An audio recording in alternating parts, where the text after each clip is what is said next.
What about myself? Basically, I've grown up dito sa Manila. It's the usual Catholic upbringing, ganyan. Pero not really, it wasn't really a very Catholic household. But my father is a lawyer.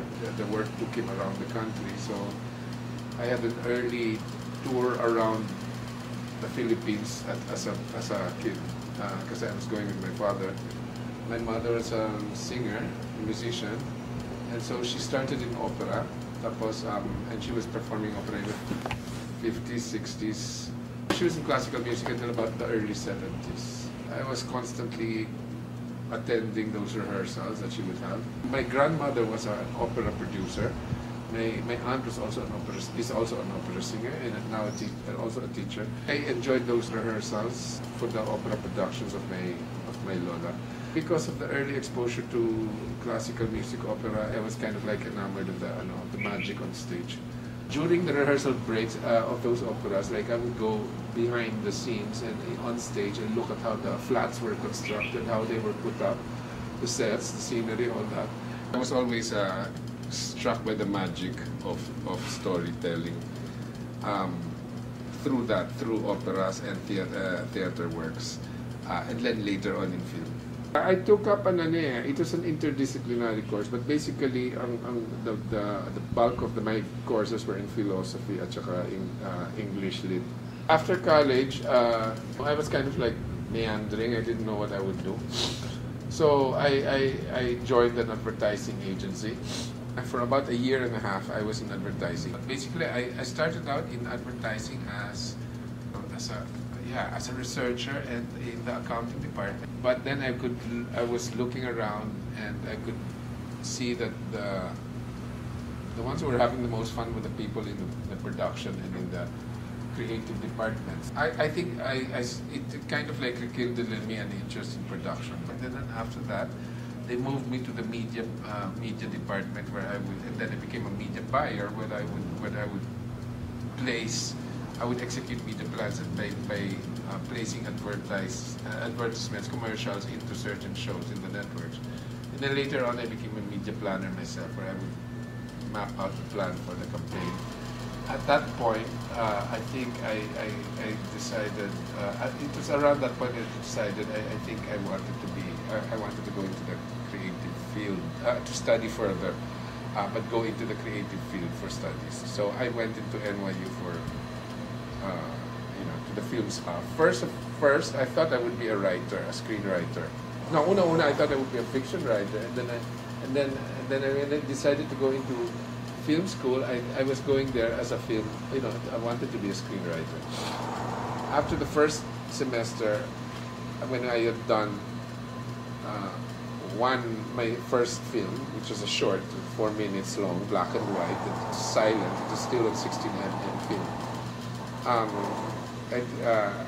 Everybody, kasi in that program, everybody directs, everybody edits, everybody shoots, becomes a cinematographer, everybody does sound. So I became, I directed a short 4-minute film about a Filipino immigrant in New York who was pretending back home to his mother back home that he was successful, but he was actually working as a parang houseboy of an American couple in the city. Parang siyang parang house help. And then and then his mother surprises him by coming, and then he pretends, he gets his mga amo out, and then he pretends that he's the owner of that place.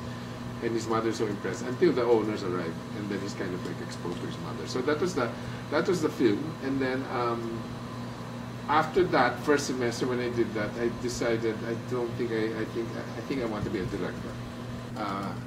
And then I came back and did 1 TV series, 2 TV shows, and then I did my first film. In the late 60s, my mother left the opera. She zeroed in on an advocacy, which became a lifelong advocacy, which is traditional Philippine music and culture. So she put up Aawitang Kita. Started out as a small concert, 3 singers, and then piano, bass, and drums in a small auditorium in the PAL building, Philippine Airlines building in Ayala, the old Philippine Airlines building in Ayala. Ayala Avenue back in the 1969. And by 1970, that was just basically putting together mga songs of existing songs already of composers, and they created a story around those songs, and then they put a show, a small audience consisting of friends, family, and yung mga composers and lyricists. At that time, it was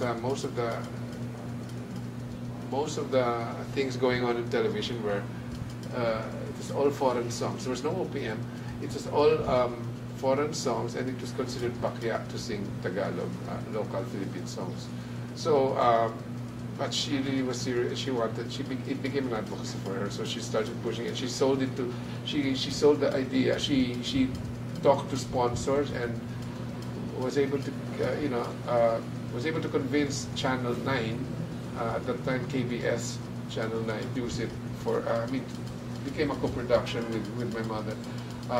It came on television the first time 1970, so it's Aawitan Kita. And that show ran for 35 years. In various stations, it went around the various networks through the years, but it ran for 35 years. When I was in high school and in college, I did production assistant work. I edited some of it, and later on, I became a director of it when I had graduated from film school. But basically, I started working there when I was still in so I had a production experience as early as when I was in high school. Later on, after I finished college and I got back from film school abroad, that was already late 80s. I directed, and I also went back to Aawitan Kita, but this time as a director. Well, during those days, I would say there was more competition because the power was more distributed. It was a more level playing field because filmmakers were filmmakers, and producers were producers. There was already some anti-competitive practices going on, like there's some kind of like merging of interest between producers and bookers and distributors as early as then. Networks were not producing. Theater chains were not producing. So that's a big difference. I understand we have an antitrust bill or law going on, but it's not being enforced because really what happens is that kung nagpo-produce din yung networks o kaya yung theater chains, then they have a competitive advantage over the others who will just basically need them also for, let's say, need a television network for promo of their films, or need a theater chain for exhibition of their films. So there's more. It's merging towards consolidation of power now because of the networks who are already promoting are also producing. They're making money off everybody from the promo. From the media placements, they're also producing. So, I mean, of course, no one will ever admit this, but I think the networks will give their own home productions a competitive advantage when it comes to promoting the films, right? So I think there's more a tendency towards consolidation of power in certain areas, like the networks are now doing a lot of things together. They have a lot of power. They produce, they promote, they market their films, and there's a lot of consolidation going on. Para, I don't know, at this point the TV stations still have not, probably they don't own theater chains yet. Maybe it's not really profitable for them, but if they could, I'm sure they would. Theater chains are also going, they also put money into production. So there's, again, they're not restricted to just distributing. I mean, they're not restricted to just exhibition. Now they're also producing films. It's not a level playing field because those who do not have the theater chains or do not have the networks, who are just producing, are kind of like, have less power now than they used to. Relatively. Ideally, dapat yan pantay-pantay yan, just the producers, and then the TV, marketers and promotions, the ones who just air commercials, and then also the theaters. I would say there's also some more individual empowerment these days. A lot of filmmakers can just go out and make. Not that that's always a good idea. It's just the lay of the landscape right now. There's more individual empowerment because of the internet. So you can make a film and show it in the internet if you want to do it at a really low cost, or kaya talagang low budget, and then put it out there and you can market it there. So there's more individual empowerment through the internet. It's not as level a playing field, I think. I mean, it was not a level playing field either at that time, because already then there are some producers who already consolidated power na rin with some of the distributors. Pero mas pa ngayon. So that's one thing that has changed. Has it affected the quality of the movies? I would say it has affected the diversity. There's a lot of productions being made, indies, you know, pero we're talking about longevity, yung talagang sustainability. It's great to, you can have indies that are indie filmmakers and producers who can produce maybe 1 or 2, 3, ganyan, but beyond that, you've got to find a structure that will sustain it. And right now, parang, there's money siguro, friends, family, you know, that kind of funding that will probably be good for 1, 2, 3 films, and if they don't make money because of let's say hindi sila masyado na-promote in TV networks, or the theater chains just cut off their playdates because hindi kumita ng certain minimum for today or tomorrow, then you're cut off. So you don't really have a long run game. So hindi din kumikita yung mga yon. Ang nangyayari, you could be your prospects for profit will be cut short also, will be limited. I think the important thing is to have those investors who have invested in such movies to keep investing again. But you know, we're not encouraging them to invest again if they lose money all the time. You know, if they lose money in the first, second, and third movie, after that, hindi na magpo-produce yun, hindi na mag-invest yun. So, I think it's also a responsibility of all filmmakers, indie or mainstream, to do everything they can to make sure that we all want to, I mean, indie filmmakers, and we all want to talk about our art and our voice and all of that. But you know, we also have an obligation, a responsibility to our investors to make sure that they don't lose money, or they make money, or they don't. If they lose money, or break even at the least, or if they're going to lose money, konti lang, you know. So we have to watch out for our investors' interests by making sure we get the best deals for the movie, the best play dates. We have to also work as to get to secure the best deals in promos and all that, discounted deals, whatever, so that our investors will produce again. Maybe hopefully for our own films, but if not, then produce other people's films. But at least to keep money pouring into the, you know, and so that's how you create a lot more films, you know, and to bring in more films into the mix and different voices into the mix. Because otherwise, they'll be investing in 2, 3, and then that's it. There are a lot of things that's different, but there are also a lot of things that are the same. So I think it's different now that in the sense na merong mga, I mean, whether in mainstream or indie, people are doing, there are some filmmakers who are doing personal work more than before, although in a lower budget. Because nga, the cost of doing mainstream films has escalated so much with the cost of marketing and all of that. But ngayon, yeah, that's why kung the higher the budget goes, the less risk the producer and the filmmaker usually. The less risks they take, because they can't depart too much from an idea that they think the audience would go for, or more, or that most audiences would go for. So, but all of that is also a guessing game naman to begin with.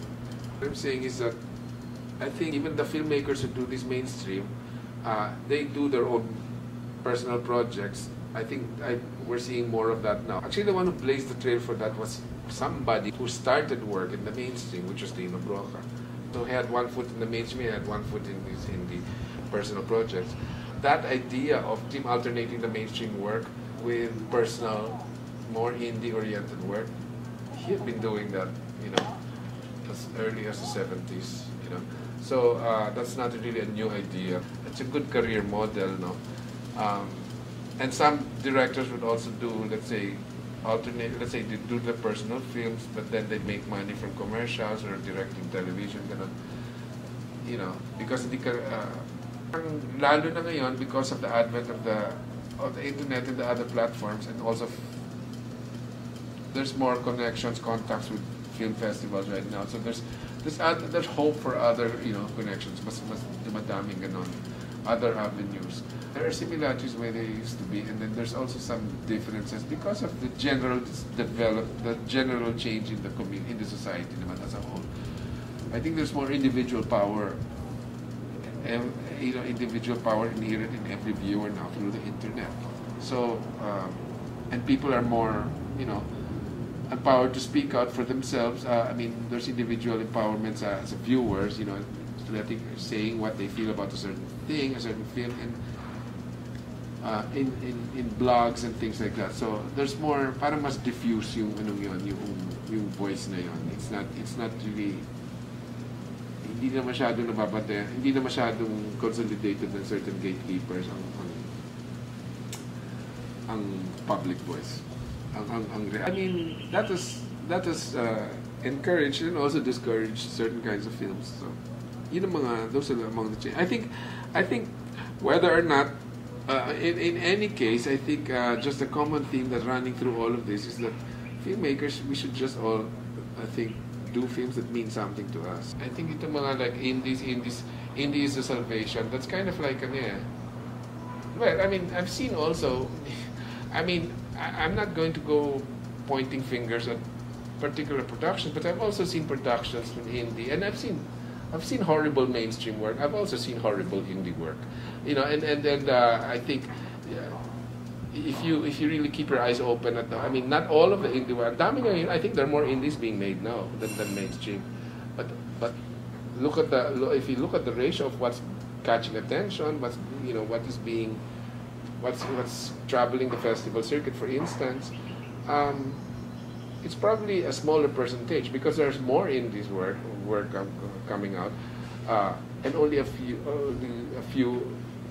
diba, are getting the attention now in comparison to the less mainstream work being made, and maybe if one or two gets attention, maybe then the ratio of the ones being made compared to you know, the ratio of the films that are catching attention to the films being made in both fields probably to be baka mas maliit pa yung ratio ng sa indies because there's more being produced. Mas maliit pa yung ratio yung proportion or the share of the indie work that is being noticed. I think and then if you look at, really keep your eyes open, I've seen some, you know, some of these the indie work, and I noticed similar things, similar problems with the mainstream, like the same meandering plots, you know, the same excess, you know, emotional excess or whatever, I mean, or whatever it is, you know, the same things that whatever is being leveled against the mainstream. I see the same thing in the indies, in the bad indies. No, but there's good work in both. There's good work in mainstream. There's good work in indies. I think it's an artificial. It just feels very strongly that it is an artificial divide being made by some gatekeepers of the indie filmmaking. You know, some critics or whatever, some and some filmmakers also. But basically, I think it's an artificial divide that was created in order to call attention to indie filmmakers. I think you know, it's not a new idea. I say it's artificial because in other countries, even the indie movements need the mainstream audience, and I think that's one thing that we should always remember. You don't go bashing mainstream and then the mainstream audience calling them stupid and whatever. In order to content, you need the mainstream. You know, it's kind of like you're shooting yourself in the foot because you need the mainstream audience or you need indie audiences. Everybody needs the entire audience. So I think in a lot of countries these two coincide side by side and they coexist. They offer a choice, but they don't, you know, bash each other like that. And I'm concerned when I see, you know, indies bashing the mainstream. And then nag-respond din ng mainstream, di ba? Yung mainstream calling the, you know, bashing the indies, parang whatever. I mean, it's a kind of personal art that only he understands, whatever, or you know, or pretentious. So it gets to be, what's the parang, when actually we need the same large audience. So I think let's just pick that up from other, it's good to distinguish ourselves, pero I think people should also be able to tell if there are attempt to distinguish yourself, it's only basically to call attention to yourself and basically a sales and marketing gimmick. So I think, and also just be careful that you also are not guilty of the same sins as the one that you're bashing. There are good examples of films in both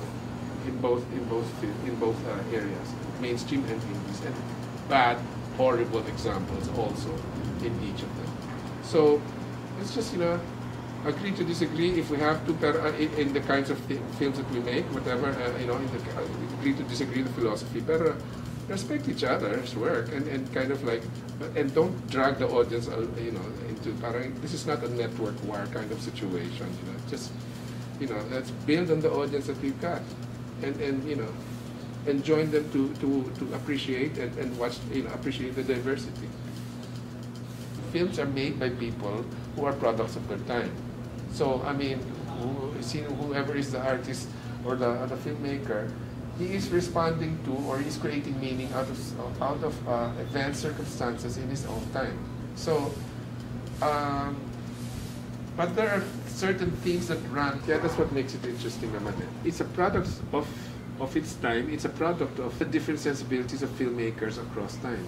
So naturally, it would be specific in that way. One more last thing.